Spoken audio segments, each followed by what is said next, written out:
আসসালামু আলাইকুম, শুভেচ্ছা সহ সবাইকে আমন্ত্রণ চ্যানেলের সংবাদে। আর এখনকার সংবাদ আয়োজন নিয়ে আপনাদের সাথে আছে আমি আনিকা জাহিন। বিস্তারিত সংবাদের শুরুতে জানিয়ে দিচ্ছি ফ্রেশ আটা ময়দা সুজি সংবাদ শিরোনামগুলো। ভারতের দিল্লিতে আবাসিক হোটেলে আগুনে বাংলাদেশি সহ 21 জনের প্রাণহানি, আহত 5 বাংলাদেশি চিকিৎসা নিচ্ছেন হাসপাতালে। কাশিমপুর কারাগার থেকে জামিনে মুক্ত নারায়ণগঞ্জের সাবেক মেয়র সেলিনা হায়াত আইভি, আইনি লড়াই চালিয়ে যাওয়ার ঘোষণা। এবং শিশু রামিসা ধর্ষণ ও হত্যা মামলার আসামি সোহেল স্বপ্নার আদালতে আত্মপক্ষ সমর্থন। সোহেল প্রথমে নির্দোষ বলেও পরে দোষ স্বীকার। সুধী দর্শক, সংবাদ শিরোনামগুলো জানাচ্ছিলাম। এখনকার সংবাদ আয়োজন একই সঙ্গে চ্যানেল আয়ের ইউটিউব চ্যানেল এবং চ্যানেলের ওটিটি প্ল্যাটফর্ম আইস্ক্রিনে লাইভ স্ট্রিম হচ্ছে। যাচ্ছি বিস্তারিত সংবাদে। ভারতের দিল্লির একটি আবাসিক হোটেলে ভয়াবহ আগুনে বাংলাদেশি সহ 21 জন নিহত হয়েছেন। এছাড়া আহত 5 বাংলাদেশি চিকিৎসা নিচ্ছেন দুটি হাসপাতালে। ধারণা করা হচ্ছে বিদ্যুতের শর্ট সার্কিট থেকে দিল্লির মালবীয় নগরের বেড অ্যান্ড ব্রেকফাস্ট আবাসিক হোটেলে আগুন ছড়িয়ে পড়ে। প্রাণহানির ঘটনায় গভীর শোক জানিয়ে নিহতদের পরিবারের জন্য 2 লাখ রুপি সহায়তা ঘোষণা করেছেন ভারতের প্রধানমন্ত্রী নরেন্দ্র মোদী। লুৎফর রহমান সোহাগের রিপোর্ট। দক্ষিণ দিল্লির 5তলা এই ভবনে বুধবার সকালে অনেকেরই ঘুম ভাঙে আগুন আর ধোঁয়ার তীব্রতার মধ্যে। তাতে হতাহত হন অসংখ্য মানুষ, যাদের মধ্যে বেশ কয়েকজন বাংলাদেশীও রয়েছেন। নিহত 21 জনের মধ্যে 18 জনই বিদেশি নাগরিক। নাইজেরিয়া, মোজাম্বিক, সোমালিয়া, লাইবেরিয়া, আফগানিস্তানের পাশাপাশি মৃত্যুর তালিকায় নাম আছে বাংলাদেশি নাগরিকেরও। তবে নিহতদের মধ্যে কতজন বাংলাদেশি রয়েছেন সে তথ্য জানায়নি ভারতীয় গণমাধ্যম। আগুন লাগার সময় হোটেলে অনেকেই ঘুমিয়ে থাকায় হতাহতের সংখ্যা বেড়েছে বলে ধারণা করা হচ্ছে। আহত অবস্থায় যাদের হাসপাতালে নেওয়া হয়েছে তাদের মধ্যেও 5 জন বাংলাদেশি রয়েছেন। তারা দিল্লির 2টি হাসপাতালে চিকিৎসা নিচ্ছেন বলে জানিয়েছে দিল্লিতে বাংলাদেশ হাইকমিশন। ভারতীয় গণমাধ্যম জানিয়েছে হোটেলটিতে নিহত ও আহত বিদেশিদের অধিকাংশই চিকিৎসার কাজে দিল্লিতে গিয়েছিলেন। লুৎফর রহমান সোহাগ, চ্যানেল আই। ইরান যুদ্ধবন্ধে কূটনৈতিক তৎপরতার মধ্যে মধ্যপ্রাচ্যে নতুন করে উত্তেজনা ছড়িয়ে পড়েছে। কুয়েত আন্তর্জাতিক বিমানবন্দরে ইরানের ক্ষেপণাস্ত্র ও ড্রোন হামলায় 1 জন নিহত হয়েছেন, আহত হয়েছেন আরও 63 জন। নতুন করে হামলা পাল্টা হামলার মধ্যে দুই পক্ষই শান্তি আলোচনা চলমান রাখার কথা জানিয়েছে। মার্কিন প্রেসিডেন্ট ডোনাল্ড ট্রাম্পের আশা দ্রুতই যুদ্ধবন্ধে ওয়াশিংটন ও তেহরানের মধ্যে চুক্তি হতে পারে। এদিকে ইসরায়েল ও লেবানন যুদ্ধবিরতিতে রাজি হয়েছে। কাশিমপুর কেন্দ্রীয় কারাগার থেকে জামিনে মুক্তি পেয়েছেন নারায়ণগঞ্জ সিটি কর্পোরেশনের সাবেক মেয়র ডাক্তার সেলিনা হায়াত আইভি। গত বছরের 9 মে নারায়ণগঞ্জের নিজ বাসা থেকে বৈষম্য বিরোধী ছাত্র জনতার আন্দোলনের ঘটনায় হওয়া মামলায় আইভিকে গ্রেফতার করে পুলিশ। পরবর্তীতে মোট 12টি মামলায় তাকে গ্রেফতার দেখানো হয়।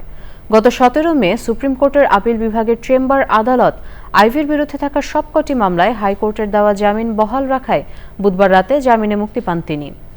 সেলিনা হায়াত আইভির আইনজীবী জানিয়েছেন আইনি লড়াই চালিয়ে যাবেন তারা।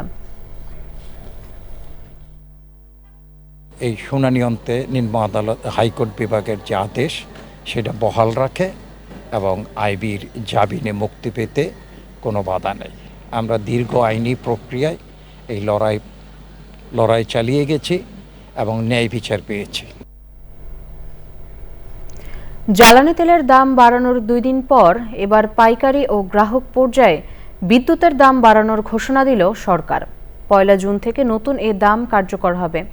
বুধবার সংবাদ সম্মেলনে বাংলাদেশ এনার্জি রেগুলেটরি কমিশন BERCর চেয়ারম্যান নতুন এই মূল্য ঘোষণা করেন।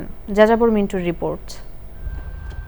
Bangladesh Energy Regulatory Commission BERC খুচরা পর্যায়ে বিদ্যুতের দাম 16.68% বা প্রতি ইউনিট 1 টাকা 52 পয়সা বাড়িয়েছে। পাইকারি পর্যায়েও বিদ্যুতের দাম 19.85% বা প্রতি ইউনিটে 1 টাকা 39 পয়সা বৃদ্ধি করা হয়েছে। বুধবার কমিশনের কার্যালয়ে আয়োজিত এক সংবাদ সম্মেলনে BERCর চেয়ারম্যান জালাল আহমেদ নতুন এ মূল্য ঘোষণা করেন। মূল্য বৃদ্ধিতে প্রতি ইউনিট খুচরা বিদ্যুতের দাম এখন থেকে 10 টাকা 63 পয়সা এবং পাইকারি বিদ্যুতের প্রতি ইউনিটের দাম 8 টাকা 39 পয়সা করা হয়েছে। বিইআরসি জানিয়েছে, নতুন এই মূল্য চলতি জুন মাসের বিল থেকে কার্যকর হবে এবং পরবর্তী নির্দেশ না দেওয়া পর্যন্ত এই মূল্য কার্যকর থাকবে। মে মাসের শুরুতে বিদ্যুৎ খাত সংশ্লিষ্ট প্রতিষ্ঠানগুলোর কাছ থেকে শুল্ক প্রস্তাব নেওয়া হয় এবং 20 ও 21শে মে গণশুনানির পর নতুন মূল্য নির্ধারণ করা হয়। কমিশন জানিয়েছে, দাম বাড়ানোর পরও বিদ্যুৎ উন্নয়ন বোর্ডের ঘাটতি মেটাতে বছরে প্রায় 41,000 কোটি টাকা ভর্তুকি দিতে হবে সরকারকে। তবে সব ধরনের গ্রাহকদের জন্য ডিমান্ড চার্জ বা ডিমান্ড ফি অপরিবর্তিত রেখেছে বিইআরসি। সবশেষ 2024 সালের ফেব্রুয়ারিতে নির্বাহী আদেশে পাইকারি বিদ্যুতের গড় দাম ইউনিট প্রতি 6 টাকা 70 পয়সা থেকে বাড়িয়ে 7 টাকা 4 পয়সা করা হয়েছিল। যাযাবর মিন্টু, চ্যানেল আই, ঢাকা। আত্মপক্ষ সমর্থন করে আদালতে প্রথমে নিজেকে নির্দোষ দাবি করলেও পরে নিজের কিছুটা দোষ আছে বলেছে শিশু রামিসা ধর্ষণ ও হত্যা মামলার প্রধান আসামি সোহেল রানা। আদালতে তিনি ডলার নামের একজনকে ধরে বিচারের আওতায় আনার দাবি জানিয়েছেন। আর নিজেকে সম্পূর্ণ নির্দোষ দাবি করেছেন সোহেলের স্ত্রী আরেক আসামি স্বপ্না খাতুন। বৃহস্পতিবার যুক্তিতর্ক শুরুর আদেশ দিয়েছেন আদালত। পরাগ আজমের রিপোর্ট। চাঞ্চল্যকর রামিসা ধর্ষণ ও হত্যা মামলার 2 আসামিকে বুধবার সকাল 11টার দিকে শিশু সহিংসতা দমন ট্রাইব্যুনালে হাজির করা হয়। আদালত 16 জন সাক্ষীর সাক্ষ্যের অংশবিশেষ আসামিদের পড়ে শোনান। ওই সময় ফৌজদারি কার্যবিধির 342 ধারায় আসামিরা নিজেদের নির্দোষ দাবি করেন। তবে এক পর্যায়ে মূল আসামি সোহেল রানা বলেন, তিনি কিছুটা দোষী হলেও ডলার নামের আরেকজনকে খুঁজে বের করে বিচারের আওতায় আনা দরকার। আদালত এ বিষয়ে কোনো মন্তব্য করেননি। পরে রাষ্ট্রপক্ষের আবেদনে যুক্তিতর্ক শুরুর আদেশ দেন আদালত। মাননীয় ট্রাইব্যুনাল আসামিদ্বয়কে আলাদা আলাদাভাবে জিজ্ঞাসা করেছেন। তার মধ্যে 1 নম্বর আসামি সোহেল রানাকে জিজ্ঞাসা করেছেন যে আপনার এখন বক্তব্য কি। তিনি প্রথমে বলেছেন আমি নির্দোষ, তারপরে বলেছেন যে আমি দোষী, মাপ চাই। একই সাথে উনি একটি শব্দের কথা বলেছেন, অর্থাৎ ডলার। তার যে কনফেশন ম্যাজিস্ট্রেট রেকর্ড করেছিলেন, সেই রেকর্ডেড কনফেশনে এই ডলার শব্দটি নাই। তাহলে ডলার শব্দটি একটি মানুষের নাম না মার্কিন যুক্তরাষ্ট্রের মুদ্রার নাম, সেই বিষয়টা তদন্তে কোনো স্কোপ ছিল না। এটা আসামির এক ধরনের চতুরতার একটা চেষ্টা, যে চতুরতার মাধ্যমে ট্রায়ালকে বিলম্বিত করার এবং জনমনে এক ধরনের বিভ্রান্তি ছড়ার একটা অপচেষ্টা। আদালতে আসামি পক্ষে কোনো আইনজীবী কাজ করতে রাজি না হওয়ায় বিধি মোতাবেক আইনজীবী নিয়োগ দেয় সরকার। আমাদের সিদ্ধান্তকে সম্মান দেখে ঢাকা আইনজীবী সমিতির কোনো সদস্য রামিসার হত্যাকাণ্ডের যে আসামি তাদের পক্ষে মামলা লড়েন নাই, এখন পর্যন্ত লড়েন নাই। যেহেতু আসামিকে স্টেট ডিফেন্স দিতে হবে, ন্যায় বিচার প্রতিষ্ঠার জন্য আসামিকে আইনজীবী দিতে হয়, সরকার সেই আইনজীবী দিয়েছে। আসামি পক্ষে রাষ্ট্রনিযুক্ত আইনজীবী বলেন, মূল আসামি যে ডলারের নাম বলছে সে বিষয়টি আদালত আমলে নেবেন কিনা তা সম্পূর্ণ আদালতের এখতিয়ার। এটা সাবজুডিস ম্যাটার। এই বিষয়ে আমি কিভাবে বলবো আদালত কি করবেন? এই বিষয়ে আদালত তার বক্তব্যের ভিতরে লিপিবদ্ধ করেছে, আদালত কি করবে আমি জানি না। পরে কড়া পুলিশ পাহারায় আসামিদের জেল হাজতে নিয়ে যাওয়া হয়।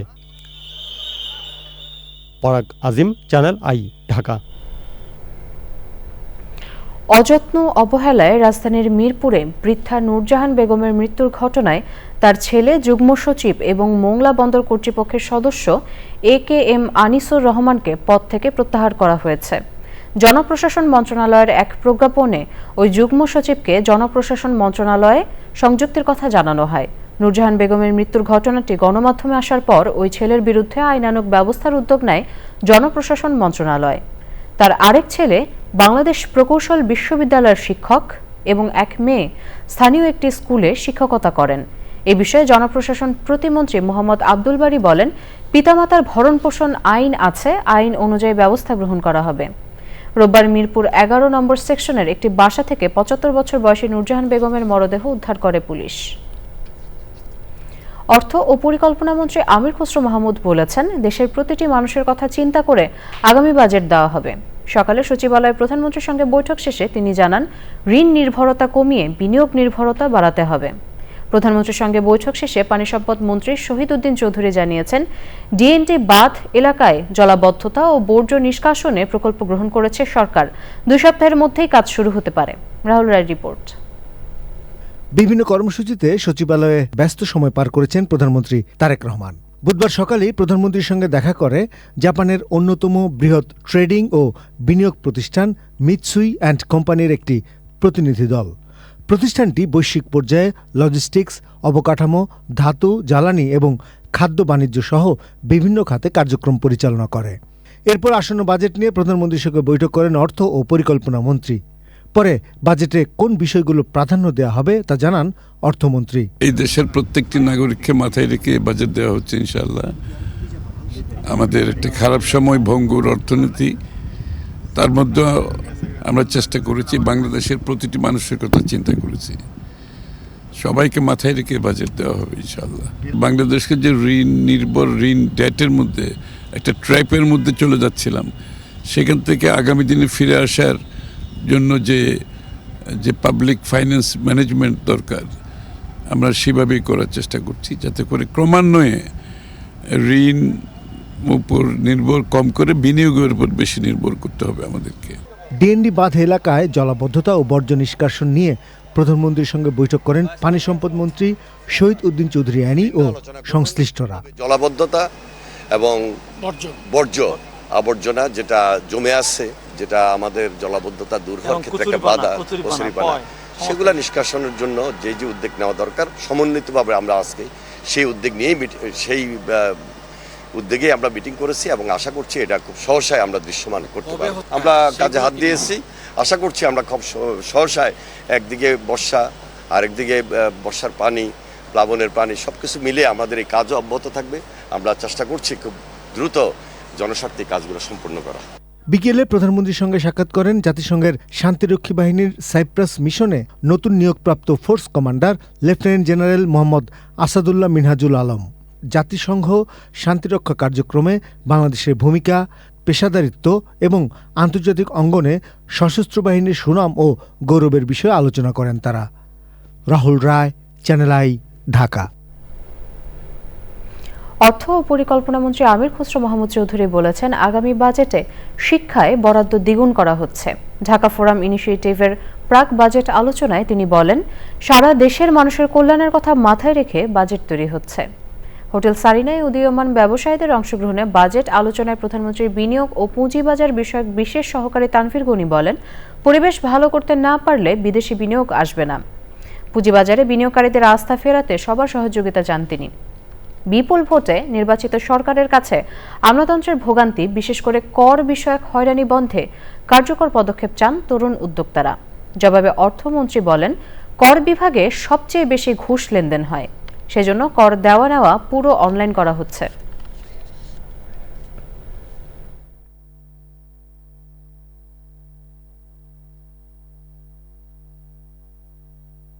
এডুকেশনে আমরা যেটা আপনারা দেখবেন ডবলের কাছাকাছি এইবার এলোকেশন হয়েছে। I am kind of disclosing some secret, budget secret, but কেন করেছি? A good part of it will be skill development এখানে। এবং স্কিল ডেভেলপমেন্টটা আমরা ক্রাইটেরিয়া কি, it must have certification. Certification ছাড়া কোনো স্কিল ডেভেলপমেন্ট করে কোনো লাভ নাই। বাংলাদেশে শত শত ট্রেনিং প্রোগ্রাম স্কুল আমি দেখেছি যেগুলোর কোনো অ্যাক্রেডিটেশন নেই, যে কোনো সার্টিফিকেশন নেই। So all the money went into this projects went down the drain. এবারে ফিফা ওয়ার্ল্ড কাপ 2026।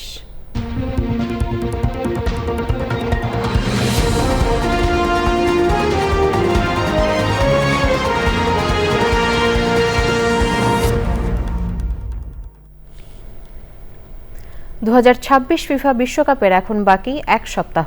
টুর্নামেন্টের সম্ভাব্য চ্যাম্পিয়ন নিয়ে আলোচনাও জমে উঠেছে ফুটবল বিশ্বে। এবার সেই আলোচনায় নতুন মাত্রা যোগ করেছে এআই। বিশ্বকাপে শিরোপার সম্ভাব্য দাবিদারদের তালিকা প্রকাশ করেছে ক্রীড়া পরিসংখ্যান ভিত্তিক প্রতিষ্ঠান অপটার এআই সুপার কম্পিউটার। সেখানে সবচেয়ে এগিয়ে রাখা হয়েছে স্পেনকে। তানভীর আহমেদের রিপোর্ট। বিশ্বকাপের উত্তাপ ছড়িয়ে পড়েছে ফুটবল বিশ্বে, চলছে দলগুলোর প্রস্তুতি আর হিসাব নিকাশও। এরই মধ্যে 2026 বিশ্বকাপ জয়ের সম্ভাব্য দলগুলোর পারফরমেন্স নিয়ে ভবিষ্যৎবাণী করেছে অপটা এআই। কৃত্রিম বুদ্ধিমত্তার মতে এবার বিশ্বকাপ জিততে পারে স্পেন। 16.08% সম্ভাবনা নিয়ে শিরোপার দাবিদারের তালিকায় শীর্ষে ইউরো চ্যাম্পিয়নরা। তরুণ তারকা লামিনে ইয়ামালকে ঘিরে গড়ে ওঠা দলটিকে সবচেয়ে ভারসাম্যপূর্ণ বলছে অপটা। দ্বিতীয় স্থানে আছে কিলিয়ান এমবাপ্পের ফ্রান্স। অপটার মতে তাদের বিশ্বকাপ জয়ের সম্ভাবনা 12.78%, আর 3-এ থাকা ইংল্যান্ডের সম্ভাবনা 11%-এরও কিছু বেশি। বর্তমান বিশ্ব চ্যাম্পিয়ন আর্জেন্টিনা রয়েছে চতুর্থ স্থানে। লিওনেল মেসিদের সম্ভাবনা দেখানো হয়েছে 10.02%। 6.84% সম্ভাবনা নিয়ে ক্রিশ্চিয়ানো রোনালদোর পর্তুগাল আছে পঞ্চম স্থানে। 5 বারের বিশ্ব চ্যাম্পিয়ন ব্রাজিলের বিশ্বকাপ জয়ের সম্ভাবনায় রয়েছে ষষ্ঠ স্থানে। অপটার হিসেব অনুযায়ী সেলেসাউদের শিরোপা জয়ের সম্ভাবনা 6.48%। নতুন কোচ কার্লো আনচেলত্তির অধীনে বিশ্বকাপের ইতিহাসে সবচেয়ে সফল দল হিসেবে নিজেদের রেকর্ড আরও সমৃদ্ধ করতে মাঠে নামবে ব্রাজিল। দলের শিরোপা জয়ে নেতৃত্ব দিতে পারেন নেইমার, ভিনিসিয়াস, রাফিনিয়ার মতো বিশ্ব তারকারা। তালিকায় জায়গা হয়েছে জার্মানির মতো ঐতিহ্যবাহী দলেরও। শীর্ষ 10-এ আছে নেদারল্যান্ডস, নরওয়ে ও বেলজিয়াম। বিশেষ করে আর্লিং হাল্যান্ডের নরওয়ে আর বেলজিয়ামকে টুর্নামেন্টের ডার্ক হর্স হিসেবে দেখছে অপটা এআই। তবে ফুটবলে ভবিষ্যৎবাণী আর পরিসংখ্যান সবসময় শেষ কথা নয়। বিশ্বকাপের মঞ্চে ইতিহাসে বহুবার বদলে গেছে সব হিসেব, তাই এআই এর ভবিষ্যৎবাণী কতটা সত্য হয় সেটাই এখন দেখার অপেক্ষা। Tanvir Ahmed, sports desk, channel I. এবারে অন্যান্য সংবাদ। ভৌগোলিক অবস্থান ও ভূ-প্রাকৃতিক কারণে নদী ও বর্ষার সাথে সহাবস্থান বাংলাদেশের, কিন্তু জলবায়ু পরিবর্তনের ফলে সৃষ্ট অতিবৃষ্টি ও বন্যা প্রাণ প্রকৃতির জন্য নতুন চ্যালেঞ্জ হয়ে দাঁড়িয়েছে। বিশেষজ্ঞরা বলছেন, বিজ্ঞানসম্মত পরিকল্পনা, অবকাঠামো সংস্কার, প্রকৃতি নির্ভর সমাধান এবং জনগণের অংশগ্রহণে দুর্যোগের ক্ষয়ক্ষতি কমানো সম্ভব। জলবায়ু পরিবর্তন ও দুর্যোগ ঝুঁকি ব্যবস্থাপনা নিয়ে আফরোজা হাসির ডেস্ক রিপোর্ট।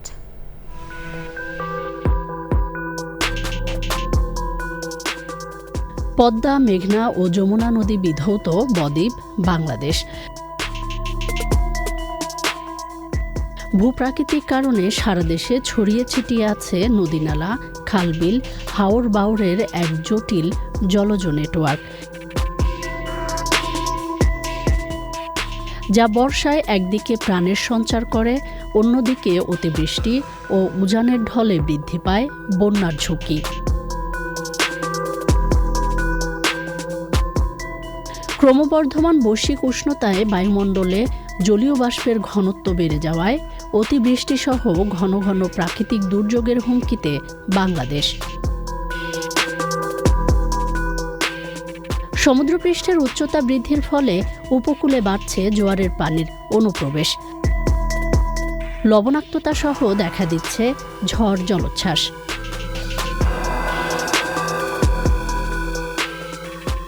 খাল জলাশয় ভরাট ও অপর্যাপ্ত ড্রেনেজ ব্যবস্থায় পানি নিষ্কাশন ব্যাহত হওয়ায় শহরাঞ্চলে দেখা দিচ্ছে দীর্ঘস্থায়ী জলাবদ্ধতা।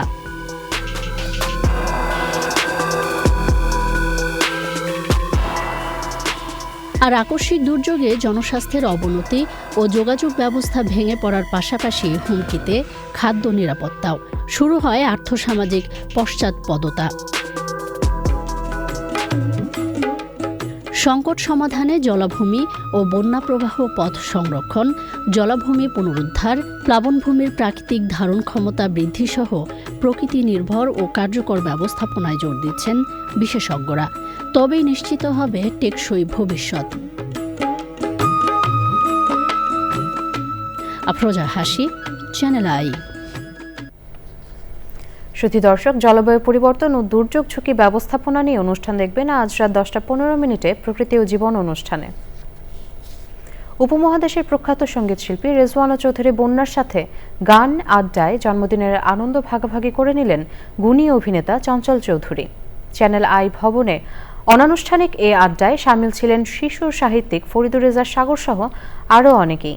বিস্তারিত রোকসানা আমিনের রিপোর্টে। 1 জুন ছিল নন্দিত অভিনেতা চঞ্চল চৌধুরীর জন্মদিন। চ্যানেল আই তারকা কথনে এসেছিলেন অতিথি হয়ে।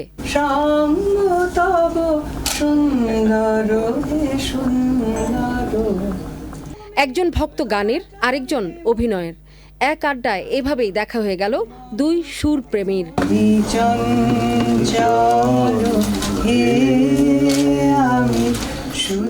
ফরিদুর রেজা সাগরের কক্ষে হঠাৎ করেই দেখা হয়ে যায় সঙ্গীত ও অভিনয় জগতের দুই ভুবনের দুই বাসিন্দা রেজওয়ানা চৌধুরী বন্যা ও চঞ্চল চৌধুরীর। সঙ্গে ছিলেন আরেক গুণী অভিনেত্রী আফসানা মিমি।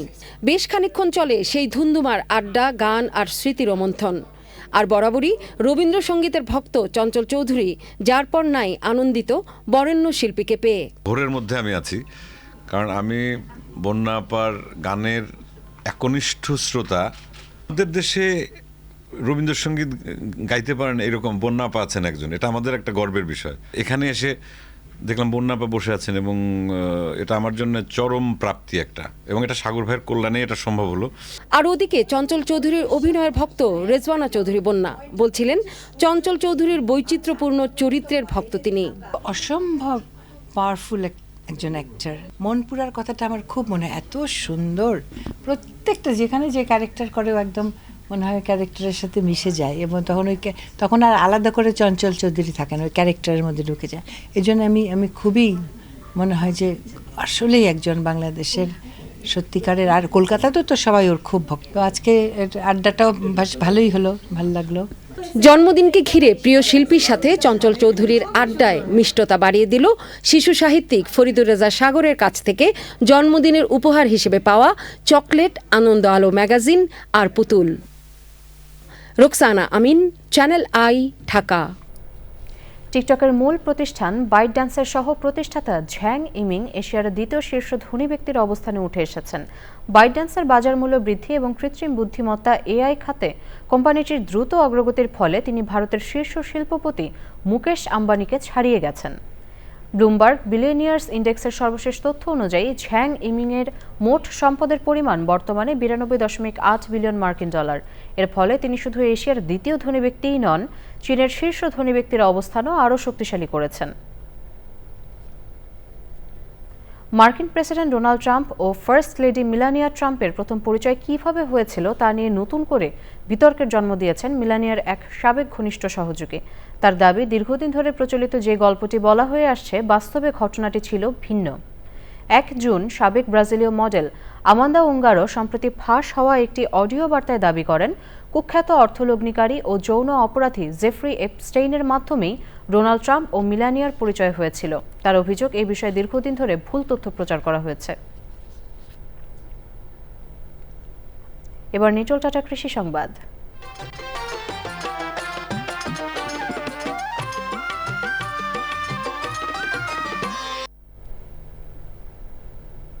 নরসিংদীর চরাঞ্চলে দিন দিন বাড়ছে চীনা বাদামের চাষ। অল্প খরচ, কম পরিশ্রমে অধিক ফলন এবং বাজারে ভালো দামের কারণে বাদাম চাষে এখানকার কৃষকদের আগ্রহ বেড়েছে।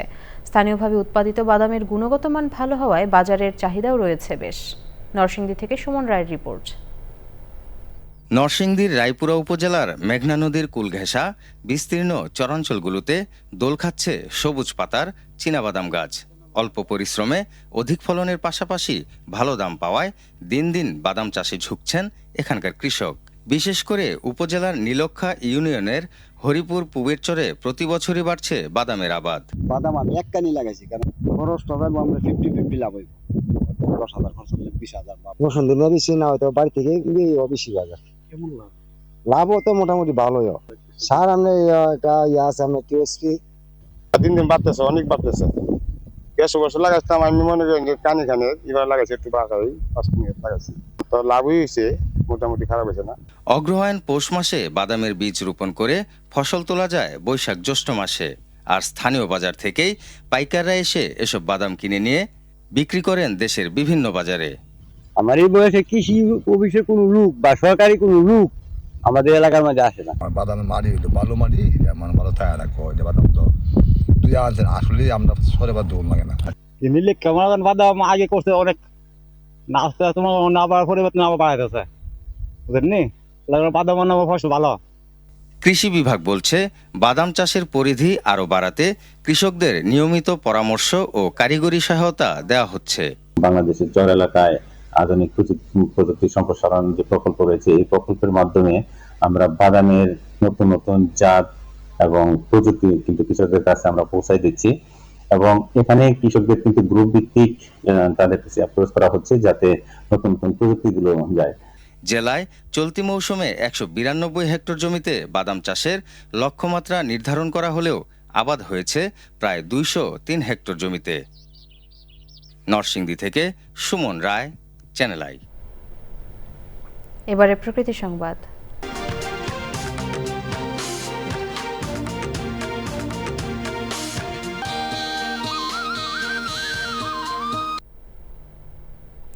জলবায়ু পরিবর্তন, প্রাণ প্রকৃতি ধ্বংস ও অনিয়ন্ত্রিত আধিপত্যে বিপন্ন বাস্তুতন্ত্র রক্ষার যখন তাগিদ, তখন কক্সবাজারে পরিবেশ বান্ধব পর্যটনের সমাধানের রূপরেখা দেখেন সুধীজনরা।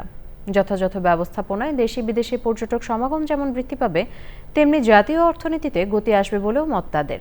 এমন পরিস্থিতিতে পরিবেশ বান্ধব প্রযুক্তি ও পর্যটন নিশ্চিতে নানা উদ্যোগের কথা কর্তৃপক্ষের। কক্সবাজার থেকে সরোয়ার আজম মানিকের রিপোর্ট। পাহাড়, নদী আর সাগরের মেলবন্দরে প্রকৃতির অনিন্দ্য সুন্দর ক্যানভাস বাংলাদেশ। প্রাকৃতিক নানা বৈচিত্র্যে ভরপুর এই দেশে রয়েছে বিশ্বের দীর্ঘতম সমুদ্র সৈকত। কক্সবাজার থেকে টেকনাফ পর্যন্ত সাগরের কুল ঘেঁষে রয়েছে অপার সৌন্দর্যমণ্ডিত মেরিন ড্রাইভ সড়ক। এই অঞ্চলে পার্বত্য চট্টগ্রামের সুবিশাল পাহাড়, হিমছড়ি ঝর্ণাসহ রয়েছে নানা প্রাকৃতিক সম্পদ। বিপুল পর্যটন সম্ভাবনা থাকলেও এর বিকাশে যুগের পর যুগ নেওয়া হয়নি কার্যকর কোনো ব্যবস্থা। পরিবর্তিত রাজনৈতিক পরিস্থিতিতে এই জনপদ নিয়ে বেড়েছে প্রত্যাশার পারদ।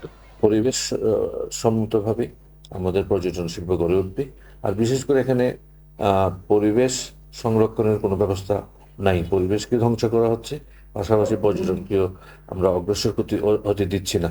যে কক্সবাজারের যে বর্তমান যে প্রাকৃতিক পরিবেশটা আছে, এটা সমুন্নত রেখেই পর্যটনকে ডেভেলপ করা যেতে পারে।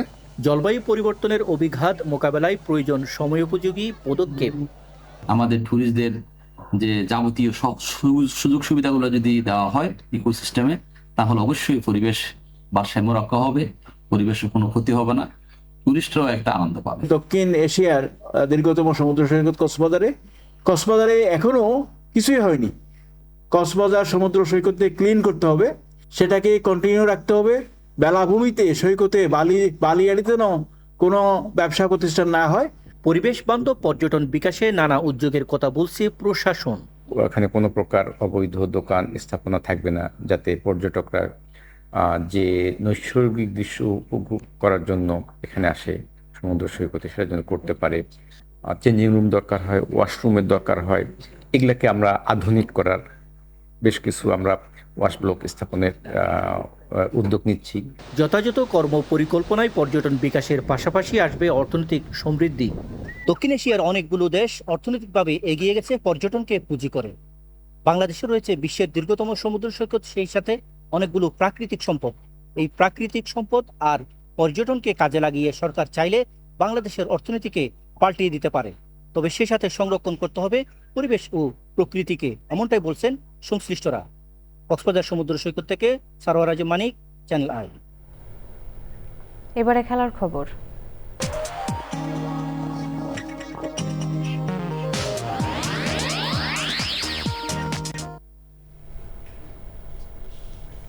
নেপালকে হারিয়ে টানা তৃতীয়বারের মতো সাফ নারী চ্যাম্পিয়নশিপের ফাইনালে পৌঁছেছে বাংলাদেশ।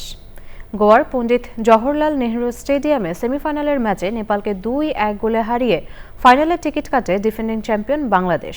সানিয়া তন্ময়ের রিপোর্টে বিস্তারিত।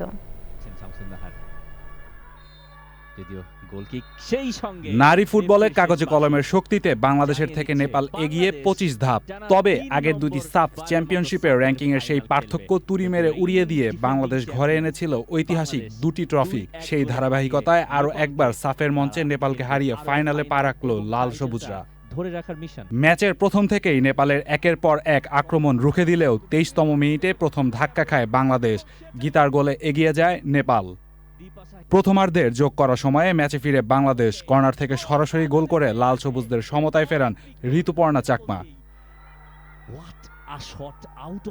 বিরতি থেকে ফিরে দুদল একাধিক চেষ্টা চালালেও কেউ পাচ্ছিল না গোলের দেখা। শেষ পর্যন্ত অতিরিক্ত সময়ের 3য় মিনিটে শামসুন নাহারের ক্রস থেকে সাগরিকার লক্ষ্যভেদ বাংলাদেশকে এনে দেয় ফাইনালের টিকিট। ম্যাচটা সিল করে ফেললো অ্যাডেড টাইমে এবং একই মাঠে আগামী 6 জুন টানা তৃতীয় শিরোপা নিশ্চিতের লক্ষ্যে মাঠে নামবে Bangladesh. Sania Tanmoy, sports desk, channel I. নেপালের বিপক্ষে সেমিফাইনালে বাংলাদেশের জয়ে সম্প্রতি মা হারানো মিডফিল্ডার শিউলি আজিমের পরিবারের প্রতি উৎসর্গ করেছে বাংলাদেশ দল। ঋতুপর্ণা চাকমা ফেসবুকে লিখেছেন, সেমিফাইনালের ম্যাচটি শিউলি আজিমের প্রয়াত মাকে উৎসর্গ করা হয়েছে। ম্যাচ পরবর্তী সংবাদ সম্মেলনে একই কথা বলেন জাতীয় দলের কোচ পিটার বাটলার। তিনি আরও জানান, ম্যাচ চলাকালীন আবহাওয়া সহ একাধিক চ্যালেঞ্জ ছিল। জয়টা আসলে আমাদের শিল্পীর মায়ের জন্য আমরা এখন আমাদের সময় আছে, আমরা দুদিন সময় পেয়েছি। এখন আমাদের কোচ, আমাদের কোচিং স্টাফরা যারা আছেন তাদের প্ল্যান অনুযায়ী আমরা মাঠে নামব।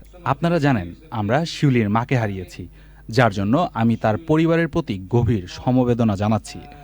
আর এটি যদি কোনো সান্ত্বনা হয়, তবে আমরা এই ম্যাচটি আজিম পরিবারের উদ্দেশ্যে উৎসর্গ করছি। Dutch Bangla bank Bangladesh Australia one day সিরিজের প্রথম 2 ম্যাচের জন্য দল ঘোষণা করেছে বাংলাদেশ। সবশেষ গত এপ্রিলে নিউজিল্যান্ডের বিপক্ষে ওয়ানডে স্কোয়াড থেকে বাদ পড়েছেন 2 ব্যাটার আফিফ হোসেন ও মাহিদুল ইসলাম ভুইয়া। দলে বড় চমক মোসাদ্দেক হোসেন সৈকত। 3.5 বছর পর দলে ফিরেছেন এই অলরাউন্ডার। 2022 সালের আগস্টে খেলেছিলেন দেশের হয়ে সবশেষ ওয়ানডে। এদিকে সিরিজ শুরুর আগে 4 জুন থেকে মিরপুর শেরে বাংলার মাঠে অনুশীলন ক্যাম্প করবে টাইগাররা। সিরিজের প্রথম ওয়ানডে হবে 9 জুন। পরের 2টি ম্যাচ 11 ও 14 জুন। মিরপুর শেরে বাংলা স্টেডিয়ামে ওয়ানডে শেষে চট্টগ্রামে 3টি টি20 হবে 17, 19 ও 21 জুন।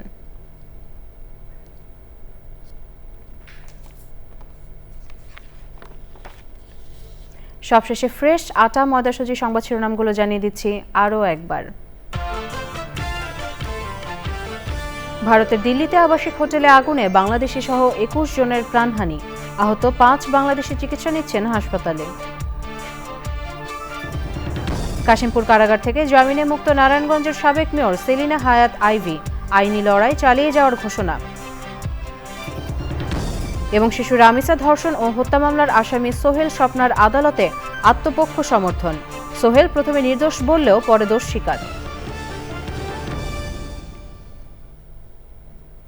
দেশের সবচেয়ে জনপ্রিয় টেলিভিশন চ্যানেল আইয়ের সর্বশেষ সংবাদ জানতে ভিজিট করুন channelionline.com। এছাড়া আমাদের সোশ্যাল মিডিয়া প্ল্যাটফর্মগুলোর পাশাপাশি যুক্ত থাকুন ওটিটি প্ল্যাটফর্ম আইস্ক্রিনের সাথে। পরবর্তী সংবাদ দেখার আমন্ত্রণ রইল। এতক্ষণ আমাদের সাথে থাকার জন্য সবাইকে অসংখ্য ধন্যবাদ।